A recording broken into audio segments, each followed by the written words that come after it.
যে কারোরই জীবনের অন্যতম গুরুত্বপূর্ণ ঘটনা এবং এই দাম্পত্য জীবনের সাফল্য নির্ভর করে অনেকগুলি বিষয়ের উপর। সেক্ষেত্রে বৈবাহিক জীবনের শুরুটা কিভাবে হচ্ছে সেটাও কিন্তু খুব গুরুত্বপূর্ণ। বিখ্যাত ম্যারেজ কনসালট্যান্ট অ্যানি পিয়ার্স এই বিষয়ে কয়েকটি জরুরি টিপস দিয়েছেন। সেই টিপসগুলি কি সেটা শুনুন। বাড়িতে কোনো অতিথিকে কয়েকদিন কাটিয়ে যাওয়ার জন্য আমন্ত্রণ জানাবেন না। বিয়ের পর প্রথম কয়েকদিন স্বামী স্ত্রীর সম্পর্ক হচ্ছে স্বামী স্ত্রীকে চিনবে, আর স্ত্রী স্বামীকে চিনে নেবে। এই সময়টুকু তাদেরকে দিতে হবে। এই পর্বটিতে কোনো তৃতীয় ব্যক্তি যেন প্রবেশ না করতে পারে। তাদের নিভৃতিটুকু ছিনিয়ে না নেওয়াই ভালো। বিয়ের পর বাড়িতে অতিথি আসতেই পারেন, কিন্তু ঘন্টা 2-3 থাকবেন, চলে যাবেন, আড্ডা মারবেন, চলে যাবেন, এটাই বাঞ্ছনীয়। পরিবর্তে তিনি যদি দীর্ঘ সময় ধরে নবদম্পতির সঙ্গে থাকেন, তাহলে রাত্রেও বাড়িতে থেকে যান, তাহলে স্বামী স্ত্রী পরস্পরকে চিনে নিতে খুবই অসুবিধে ঘটবে এবং একটা ছন্দপতন ঘটবে।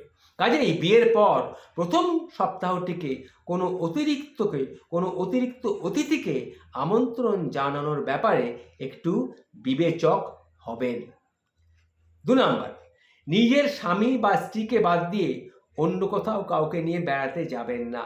জরুরি কাজে কিংবা পেশাগত প্রয়োজনে বিয়ের পরেই যদি শহরের বাইরে কোথাও যেতে হয়, তাহলে স্বামী স্ত্রী দুজনে একসঙ্গে যাওয়াটাই বাঞ্ছনীয়।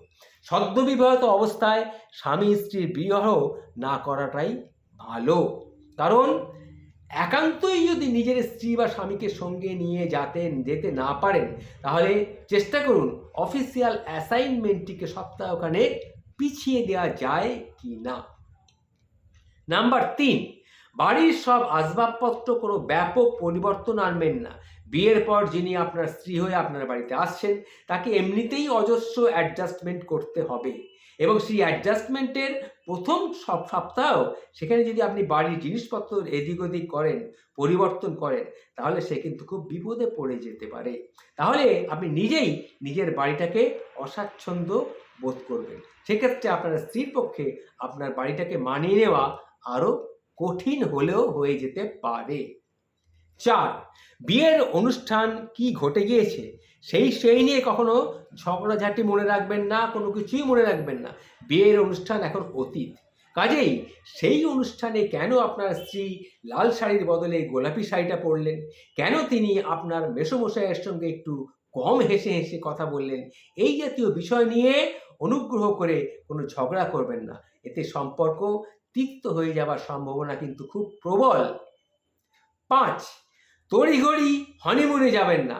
অনেক দম্পতি বিয়ের আগেই ঠিক করে ফেলে কোথায় তারা হনিমুনে যাবেন, কিন্তু বিশেষজ্ঞরা বলেছেন নববিবাহিতদের পারস্পরিক অ্যাডজাস্টমেন্টের সবচেয়ে অনুকূল পরিস্থিতি তৈরি হতে পারে নিজের বাড়িতেই। নিজের বাড়ির স্বাচ্ছন্দ্যেই পরস্পরকে মানসিক এবং শারীরিকভাবে চিনে নেওয়াটা খুব সহজ। কাজেই বিয়ের প্রথম সপ্তাহটি নিজের বাড়িতেই কাটান। হনিমুনের জন্যে আপনি অঢেল সময় পাবেন।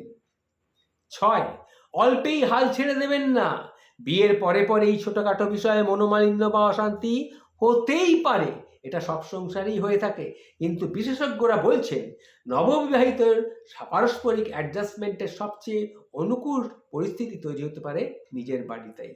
তো অল্পেই হাল ছেড়ে দেবেন না। বিয়ের পরেই ছোটোখাটো মনোমালিন্য অশান্তি হতেই পারে, কিন্তু তা থেকে কখনো সিদ্ধান্ত নিয়ে ফেলবেন না।